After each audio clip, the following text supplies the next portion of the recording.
Welcome back to a brand new album review on the channel, and today me and my friend Zay are going to tackle this new independent Glaive album, May It Never Falter, that dropped last Friday. Wasn't home over the weekend, so I'm sorry that this review has taken so long, but here it is. Like, comment, subscribe to both my channels. Make sure to join the Discord, follow me over on Twitch. This week's live stream is going to be crazy Thursday night, so tune in to that.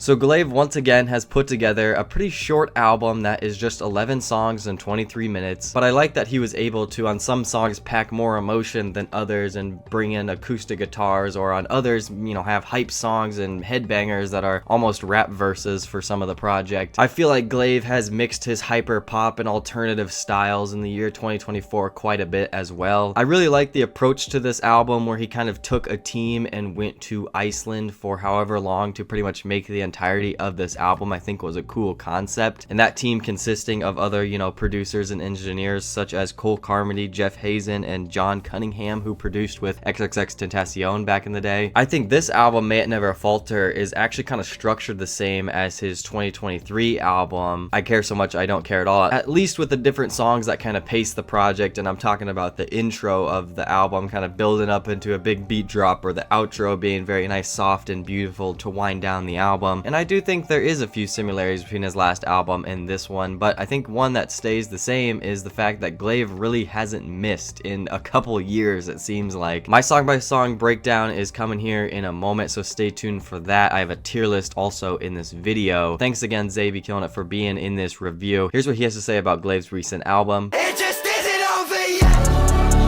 Yo, what's good, Cole's people? It's your man Zay be killing it, bruh. Here are my thoughts on Glaive, May Never Falter. Now, I did my own reaction to the album, but it's been a couple days since it's been out. I've done my research, I listened to the album again, and here are my updated thoughts on the album, bruh. Now, I know it's like an Icelandic kind of album about his trip to Iceland and all that, boom, boom, boom, given why there is a lot of Icelandic language in the album and all that, and about all the people he lost, like with Joel and all that good stuff, by birthright, all that good stuff, you know what I'm saying? Very deep stuff, bruh. Very emotional. I felt that in my heart, man. And also, you had some upbeat songs, like Every Dog Has His Day, Nobody's Fault Except For My Own. So it was like a mix of, it was like a little roller coaster of an album when it came to like energy when you listen to the album for the first time, or just over and over. It's like a little roller coaster of emotions that you feel, which is like, that's what Glaive do. That's what Glaive do. He could do hype shit, he could do sad shit, he could do all this type of stuff, and it's really just amazing, and it really speaks to how talented this man is. Me personally, I love this album. I'm not going to compare it to his whole discography because he's evolved since when I first heard him, which was years ago, but in comparison to his last album, I Care So Much That I Don't Care At All, I did say in my initial reaction that I did love the last album more than this album, but with time and like knowing the background, reading everything, I will say that I got them both honestly at the same level, bro. Not even gonna lie, I Care So Much That I Don't Care At All was such a good album. It was the beginning of his new arc, his new switching up his sound and all that, just basically a new start for Glaive, you know what I'm saying? New sound, all that, and he's evolved that onto May It Never Falter. So it's like I Care So Much I Don't Care At All was the beginning of it, and May It Never Falter is like that final version that he finally got to. And I'm very excited to hear what he got next, because I wonder how he's gonna top May It Never Falter after coming off with that nice home run of I Care So Much I Don't Care At All. This album right here, at first I was a little questionable. Well, not questionable, I love the album, but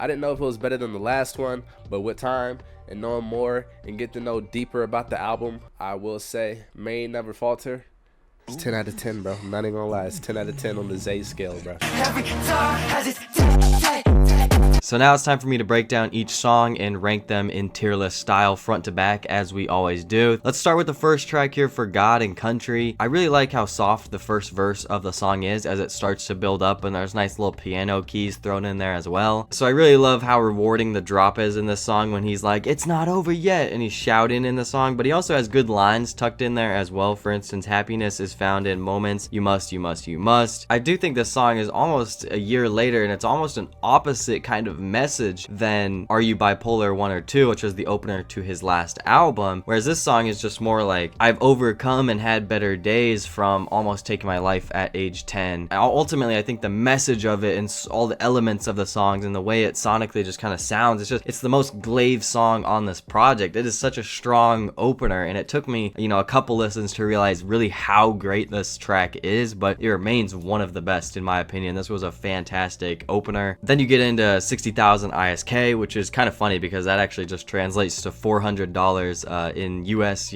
currency and dollar. But I am just a huge fan of Glaive's flow. It's so good. He used it on a bit of a mad one a couple times and a couple times on the next couple of tracks, which I really liked. He does talk about his family and his parents on this one, but mainly, he's his father's only son. He's the only one left with the name. The angelic little vocal sample thrown in there, it's mixed with the beat, just sounds so good. And then you get one of the handful of tracks that just has really loud bass hits and 808s in it. So I'll go ahead and throw that song into A. It's one of those short, under 2-minute song bangers that you can play a lot of times, which is very similar to Count It Up, which I'm gonna put right next to that, and actually just slightly better. I think Count It Up is slightly better than 60,000 ISK. I don't know, they're really close, but they're also kind of similar type of songs. I think this beat is really, really cool, and there's not too much to this one. It's just counting up money and praying the wallet never folds, he says. One of those just quick songs that are very, replayable. It's a very, upbeat type of track compared to a couple of the other ones. Then track 4 is I Know, which, damn bro, this one is special right here because this is something that I feel like X could be on, and maybe it is because John Cunningham can kind of put him in this bag where there's kind of afro-like type of drums and vocal samples, and just this type of melody and singing from Glaive was really, really beautiful. I love the chorus on this one. I think the whole song is executed so well. It's such a mature song, so that is why I have to put it up in S tier. I think it's easily one of the best on the track list. But I also just like some of the lines on this song where he talks about how people are recognizing that he can be nervous in public, or that he's nervous at the function. He says, to me, the best line on the album, because it's just laugh out loud funny, is I just told this bitch I'm unemployed. It's just hilarious. But really, I Know is just so soothing of a track. So yeah, it is one of my favorites on there, and I think it goes well with Joel being the next track on the album, which is going to be another S tier for me. I really like how he kind of keeps these kind of mellow and down, sad type of vibes, but I think again, Glaive is showcasing his kind of raw talent and emotion, where they're just kind of mixing in little acoustic guitars for the production, and just kind of keeping it there is exactly what we needed. You don't need to add too much to this type of track, because Glaive has a lot to say where he feels like he is abandoned because he has, lost a friend. Obviously, I think this song is a dedication, and some of these lines like just really hit, like wish I could have gone instead of you is really, really sad and crazy. And then we get Live and Direct, which seems to be the most controversial song because it is like the single that came out a week before, but mainly because of that Curtains feature. I gotta tell you guys to shut up and stop being all weird about this track. It's really not as bad as some people on Twitter make it seem. It's a solid A tier, and I really like just picking up the guitar. The intro at the beginning is just super fun. I kind of want a song on that type of beat where it kind of feels like I'm going on a road trip. But yeah, Curtains kind of falls flat vocally on this one. He sounds really dull, but that's where Glaive picks up the slack on the verses. You kind of get a back and forth. There is a lot of this on the track list where, just like my boy Zay said, the album can sometimes just be a roller coaster, and you know what? It's fun to just kind of pick up the tempo again and get going. You throw in some hi-hats there. They went Mary Kate and Ashley. You got the SS03 Connect. I'm not mad at this song. It has really, really grown on me. Sure, I was a little bit confused on first listen. I was, but I think after a few weeks, I'm actually starting to warm up to this track quite a bit. I don't mind it. 7 is Knock, Draw, In, Release. Really not trying to knock this song down, no pun intended, but I am going to throw it